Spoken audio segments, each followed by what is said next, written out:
மோர் குழம்பு செஞ்சு ரொம்ப நாள் ஆச்சு. அதனால வெள்ளை பூசணிக்காய் போட்டு இன்னைக்கு காலையில மோர் குழம்பு தான் செஞ்சிருந்தேன்.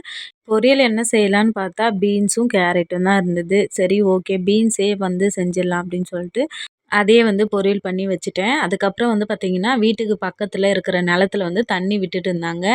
கேரளாவுல எப்பவுமே குடிக்கிறதா இருந்தாலும் சரி, குளிக்கிறதா இருந்தாலும் சரி, கிணத்து தண்ணி தான் வந்து யூஸ் பண்றாங்க. அதுக்கு இப்ப ஏகப்பட்டது இந்த பியூரிஃபை வாட்டர் அந்த மாரிலாம் நெறைய வந்துருச்சு. அத கூட வந்து கிணத்து தண்ணி சுத்திகரிச்சது தான் அதுக்கப்புறம் தான் யூஸ் பண்ணுவாங்க. எங்க வீட்டு பக்கத்திலேயே தென்னை மரமும், பாக்கு மரமும் அந்த தோப்பு இருக்கிறதால, அந்த நிலத்துல வந்து தண்ணி அடிப்பாங்க வெயில் காலத்துல. அந்த தண்ணி பக்கத்திலேயே வந்து பார்த்தீங்கன்னா, எங்க கிணறு இருக்கிறதால, அந்த தண்ணி ஊறி, ஊறி எங்களுக்கு வந்து பார்த்தீங்கன்னா, தண்ணி கிடைக்கும். இல்லன்னா வெயில் காலத்துல தண்ணி வந்து இருக்கவே இருக்காது சுத்தமா கிணத்துல.